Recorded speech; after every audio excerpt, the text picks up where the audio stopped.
Jump Force Season 3 DLC has been 100% confirmed, and with that, we have tons of new characters to talk about that are coming to Jump Force Season 3 DLC in 2021, and one of those characters coming from the Dragon Ball franchise are Super Saiyan 4 Gogeta coming to Jump Force Season 3 DLC. Now this character has all the reason to be entered into Jump Force Season 3 DLC, and no one should complain. Like, let's think about it. He's the combination of the two main characters of the franchise, Goku and Vegeta. Now a lot of people are gonna go down and say, well, it's not fair for him to get in. He's from GT. It doesn't matter. It's Gogeta. Gogeta is canon. This is a form of Gogeta. And of course with Gogeta, Super Saiyan 4 just coming into Dragon Ball FighterZ Season 3 DLC, it would make tons of sense for Jump Force Season 3 to go ahead and add their contribution to the Super Saiyan 4 Gogeta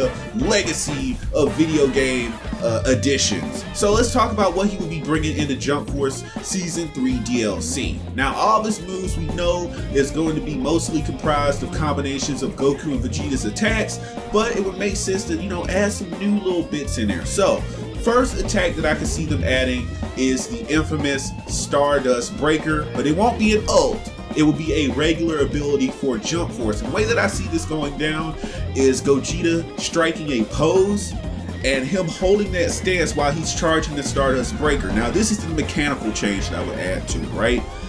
Anytime that he gets hit, he's powering up the move. Like, so if he gets hit by a fireball jutsu or any projectile or any move in general, you're just basically powering up the Stardust Breaker that is to follow. So if someone keeps rushing you, you can take the Stardust Breaker stance, and yeah, they're comboing you, they're meleeing you, and I don't know whether I want the character to take damage while they're charging the Stardust Breaker, but in exchange they get a multiplier on how much damage Stardust Breaker is going to do. So you really have to pay attention to what the character that is in possession of the Stardust Breaker is doing. Like, if they strike that stance, you're gonna have to pay attention and not attack them. Now obviously this would not work with certain ultimates, and notice I specified certain ultimates that it would not work with, because I would believe that this would work with something like if the opponent threw out a projectile ultimate like Solar Kamehameha or Final Flash, or something of that variety. Stardust Breaker would still work because again it's a projectile ultimate. But if they hit you with a charging tackle ultimate ability, then obviously Stardust Breaker would get canceled out and they would just proceed doing what they were doing with their ultimate. So it would be a very multi-layered ability. You could just tank damage to deal out damage. So when Stardust Breaker hits, it's a cutscene, they can't avoid it.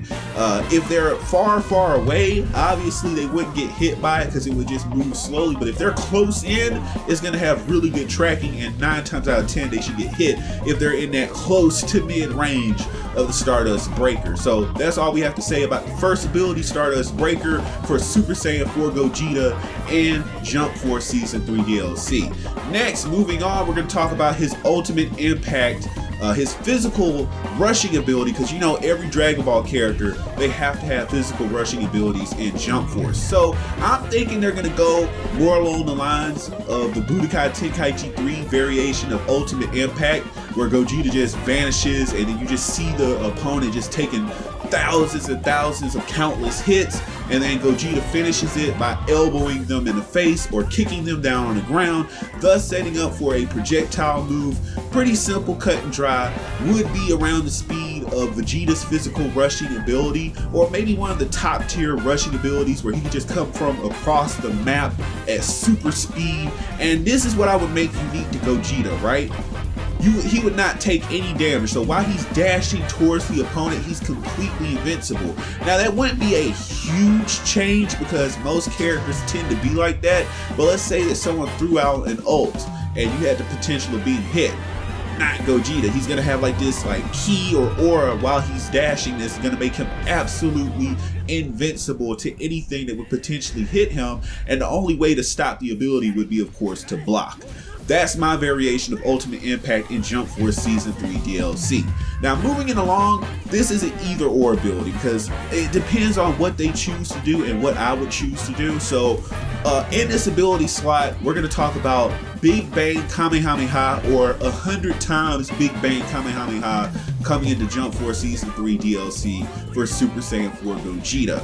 Now, this ability, regardless of whether you get the regular charge or the times 100 variant of the ability, this is how it would work, right? So, this is coming straight out of Xenoverse 2, pre-patch, before it got patched. You're sitting there charging the Big Bang Kamehameha.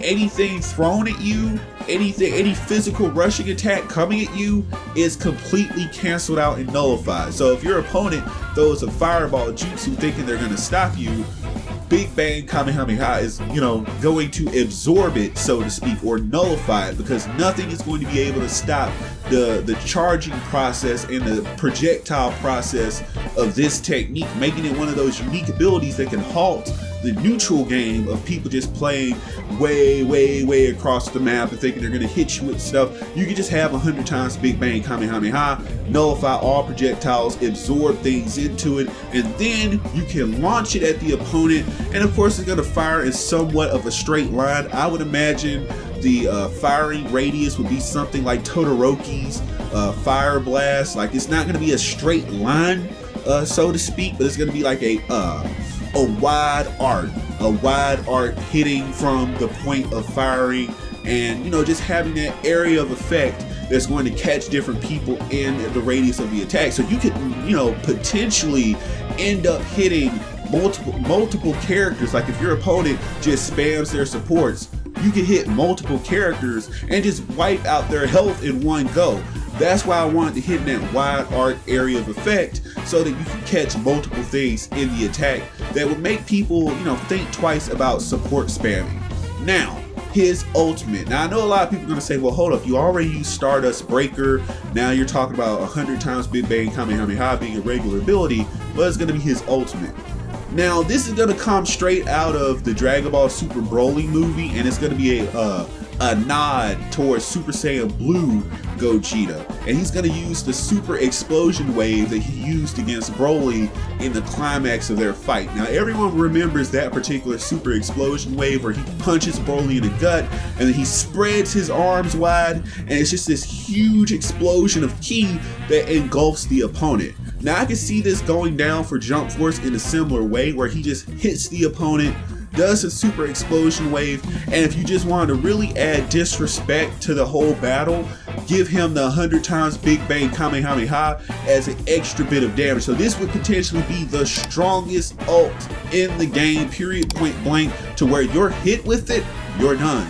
The round is over. You're not coming back from that if you let someone land this ability.